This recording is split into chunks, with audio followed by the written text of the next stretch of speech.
წმინდა ეფრემასური, სწავლანი, მორჩილებისათვის.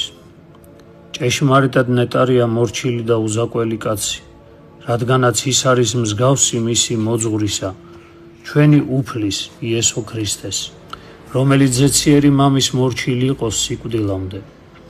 ბედნიერია ის, ვინც მორჩილება შეიძინა, რადგანაც მან შეიძინა სიმდიდრე ღირსი პატივისცემისა. მორჩილს თუ რაიმე ებრძანება, იგი არ ურჩობს.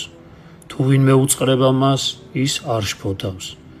აგინებენ, პასუხს არ სცემს და მზად არის ყოველგვარი სიკეთის გასაკეთებლად. ყოველ განსაცდელს მადლობით იღებს იგი ღვთისაგან. ადგილიდან ადგილზე არ ინაცვლებს და მონასტრიდან მონასტერში.